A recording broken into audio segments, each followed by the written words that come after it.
Hello dear students, आज की इस वीडियो में मैं डिस्कस करने जा रहा हूँ यूपी पीएससी का जो जीआईसी का एग्ज़ाम है उसका सोल्यूशन। तो इस वीडियो में मैं करीब 12 सोल्यूशन और डाल रहा हूँ। पहले मैंने 2 वीडियो ऑलरेडी इस पर अपलोड किए हैं।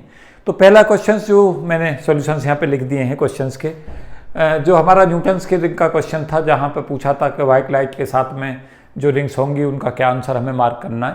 तो उसमें आंसर करना था कि पहली जो कुछ रिंग्स होंगी वो कलर्ड होंगी और विजिबल होंगी, उसके बाद में जनरल इल्यूमिनेशन होगा। तो ए इसमें आंसर जो है वो अप्रोप्रिएट था, तो ए आंसर इसमें मार्क करना था। क्वार्ट्ज क्रिस्टल का एक क्वेश्चन आया हुआ था। क्वार्ट्ज क्रिस्टल जो है पॉजिटिव क्रिस्टल होता है और इसमें जो रिफ्रैक्टिव इंडेक्स है म्यू ई, जो एक्स्ट्राऑर्डिनरी रेज का रिफ्रैक्टिव इंडेक्स है ऑर्डिनरी से ज़्यादा होता है। तो पार्ट डिफरेंस जो होगा mu E into T minus mu naught T, जो पार्ट डिफरेंस एक्स्ट्राऑर्डिनरी और ऑर्डिनरी वेव के बीच होगा, उसकी वैल्यू इक्वल टू λ/2 होगी हाफ वेव प्लेट में। तो बी आंसर इसमें मार्क करना था। एक क्वेश्चन था जिसके अंदर ई साइन थीटा बराबर लैम्डा हमें यूज करना था ग्रेटिंग के लिए, और कहा था कि ग्रेटिंग की अगर विड्थ को रिड्यूस करते हैं तो थीटा इंक्रीज होगा, जिससे सेंट्रल मैक्सिमा जो होगा वो ब्रॉडर होता चला जाएगा। तो ये इसमें आंसर मार्क कराना था, सेंट्रल मैक्सिमा ब्रॉडर होगा और जब ई रिड्यूस हो जाएगा तो थीटा इंक्रीज होगा। तो ये पूछा गया था, इसका आंसर इस तरीक़ा से सॉल्व करना था। पॉइंटिंग वेक्टर का क्वेश्चन पूछा गया था। पॉइंटिंग वेक्टर एस की वैल्यू 1/μ0 ई क्रॉस बी होगी। Energy per unit area per unit time को पॉइंटिंग वेक्टर कहते हैं, तो ये आंसर इसमें मार्क करना था। मैचिंग के लिए क्वेश्चन था कर्ल एच बराबर J plus del T upon del T, और एम्पियर, ये तो हमारा एम्पियर्स लॉ है और ये मॉडिफाइड एम्पियर्स लॉ हो जाता है जब del T upon del t इसमें लगा देते हैं।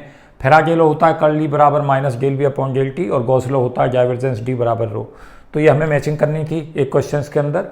एक क्वेश्चन में ई और बी जो है वो परपेंडिकुलर है, तो ई और बी जो है वो ऑर्थोगोनल होंगे एक दूसरे के, तो उसका आंसर मार्क करना था ऑर्थोगोनल इलेक्ट्रिक और मैग्नेटिक फील्ड के लिए। जब हमारी फेज वेलोसिटी फ्रीक्वेंसी पर निर्भर करती है तो उसको हम डिस्पर्सन कहते हैं, तो डी हमें इसमें मार्क करना था, डिस्पर्सन आंसर इसका था। उसके अलावा जो हमारा इन्वर्स स्क्वायर फोर्स होता है, चाहे वो ग्रेविटेशनल फोर्स हो चाहे इलेक्ट्रोस्टैटिक फोर्स हो, उसमें 2t प्लस वी की वैल्यू 0 होती है, टी अपॉन वी की वैल्यू -½ होती है।